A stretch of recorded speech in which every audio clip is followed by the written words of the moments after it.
అన్న నమస్తే అన్న. నమస్తే. ఇప్పుడు ఎక్కడ చూసినా కానీ కేటీఆర్ గారిని అరెస్ట్ చేస్తాం అనేది ఒక ఇష్యూ నడుస్తుంది. ఈ ఫార్ములా రేస్ కేసులో అనేది టాపిక్. అసలుకి అందులో అవకతవకలు జరిగాయి అనేది వాదన. నీ అభిప్రాయం ఏంటన్న దీని మీద? అవతవకలు పక్కన పెడితే యాక్చువల్గా నేను పుట్టిన దగ్గర నుంచి ఈ ఫార్ములా రేస్ మనం టీవీలోనే చూడటం జరిగింది. హైదరాబాద్కి నాకు తెలిసిన వరకు కేటీఆర్ తీసుకొచ్చిండు. దాన్ని మనం అప్రిషియేట్ చేయాలి యాక్చువల్గా.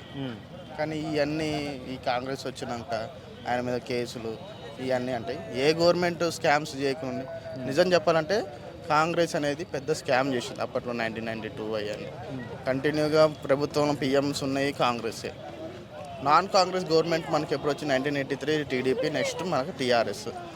సో వీళ్ళు మనం హైదరాబాద్ పరంగా చూసుకుంటే కేటీఆర్ అంటే బీఆర్ఎస్ కానీ టీఆర్ఎస్ ప్రభుత్వం ఎంత మంచిగా చేసిందండి. ఆ ఫ్లైఓవర్లు చూడండి, లేకుంటే జాబ్స్ కానీ. ఫర్ ఎగ్జాంపుల్ నోటిఫికేషన్స్ అన్నీ టీఆర్ఎస్ గవర్నమెంట్లో వచ్చినాయి. జాబ్స్ అన్నీ ఇప్పుడు కాంగ్రెస్ ప్రభుత్వం వచ్చినాక వాళ్ళని నెక్స్ట్ ఇచ్చినారు. కానీ ఈ రేసింగ్ గురించి వస్తుంటే ఫస్ట్ టైం నేను చూసింది టీఆర్ఎస్ ప్రభుత్వం. I appreciate that. మనం సపోర్ట్ చేయాలి. హైదరాబాద్ని ప్రపంచం అంతా చూపించిన ఘనత అయితే కేటీఆర్. Yes definitely. మరి ఈ అరెస్టులు చేస్తామంటాము, ఈ కేసులు పెట్టడం ఎన్ని కక్ష సాధింపులు బాగా అనుకోవచ్చా? 100% కక్ష సాధింపులు కాబట్టి ఈగో, రేవంత్ రెడ్డి గారి ఈగోనో లేకుంటే కేటీఆర్ గారికి ఎక్కువ ఐటీ సెక్టర్ మీద ఎక్కువ నేమ్.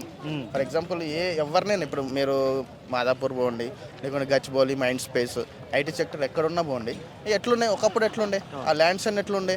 నేను ఇక్కడ వచ్చి 10 to 15 years అవుతుంది హైదరాబాద్ వచ్చి. నాది ప్రాపర్ ఖమ్మం. సో నేను వచ్చిన దగ్గర నేను చూస్తున్నది ఏంటంటే టీఆర్ఎస్ ప్రభుత్వం వచ్చినాక ఎంత డెవలప్ అయింది. ఆ షేక్పేట్ ఫ్లైఓవర్ కానీ, అటు మైండ్ స్పేస్కి వచ్చేసిన అది ఫ్లైఓవర్ కానీ ఎంత డెవలప్ అయిందండి. ఐటీ పీపుల్ ఆంధ్ర వాళ్ళు కూడా ఎంతమంది వచ్చి ఇక్కడ బతుకుతున్నారు కేటీఆర్ దయ వల్లే కదా. ఎంతమంది ఇంటర్వ్యూలు చూస్తున్నారు. సో కేటీఆర్ అనేటోడు ఐటీ సెక్టర్ని ఎంతో ఇంప్రూవ్ చేసినారు.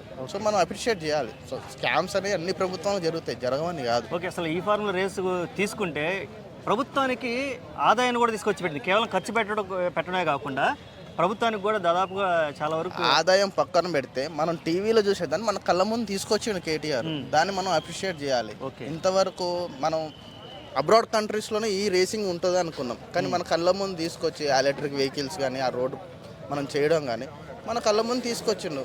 సో మనం ఎప్పుడైనా సరే దాన్ని అప్రిషియేట్ చేయాలి. అంతేగాని దీన్ని తీసుకొచ్చి ఇంత స్కామ్ చేసిండు లేకపోతే దీన్ని ఇట్లా స్కామ్ చేసిండు మనం మాట్లాడకూడదు. ఒకవేళ కేటీఆర్ గారిని అరెస్ట్ చేస్తే ఆ విషయాన్ని నువ్వు ఖండిస్తావా? 100% ఖండిస్తామండి. ఆయన చేసింది మంచి పనే కదా. మనకి ఎప్పుడు తెలియని విషయాన్ని మన కళ్ళ ముందు తీసుకొచ్చిండు. ఇంతవరకు ఎవరైనా ఈ రేసింగ్ తీసుకొచ్చారా? ఇన్ని ప్రభుత్వాలు మారినాయి. ఎవరైనా అంత అంత advance technology technology in the sense నేను అనేది ఆ రేసింగ్ అనేది ఇంతవరకు హైదరాబాద్లో జరిగిందా? ఫస్ట్ టైమే కదా జరిగింది. తీసుకొచ్చింది ఎవరు? కేటీఆర్ఏ కదా. అట్లా ఇప్పుడు రాష్ట్రంలో జరుగుతున్నటువంటి అరెస్టులు కనుక చూసుకుంటే ఒకవైపు లగచర్ల రైతులను అరెస్ట్ చేయడం, అలాగే ఒక ఘటనలో అల్లు అర్జున్ని అరెస్ట్ చేయడం, నెక్స్ట్ చూసుకుంటే కేటీఆర్ గారిని అరెస్ట్ చేస్తాను అంటూ వార్తలు రావడం, ఈ అరెస్టులు ఇవన్నీ అనేది జరగవండి. అది ఏదో నామకేవాసి ఏదో న్యూస్ కావాలని చెప్తారు. ఇంకా అల్లు అర్జున్ విషయానికి వస్తే ఏంటంటే ఆయన తప్పు. యాక్చువల్గా ఏంటంటే ఒక లా అండ్ ఆర్డర్ పరంగా ఆయన సినిమా చూసి పోయిండు అట్లా ఉండాలి. కానీ అంతే విధంగా ఏదో నేను చేస్తా ఇవన్నీ అంటే పాపం అక్కడ 2 ప్రాణాలు డేంజర్లో రిస్క్లో ఉన్నాయి. సో నేను ఆ విషయాన్ని మాట్లాడినా. కానీ ఈ రేసింగ్ విషయానికి వస్తే ఫస్ట్ టైం మనకి ఆ రేసింగ్ తీసుకొచ్చింది కేటీఆర్ కాబట్టి I support as educated. Okay, thank you so much.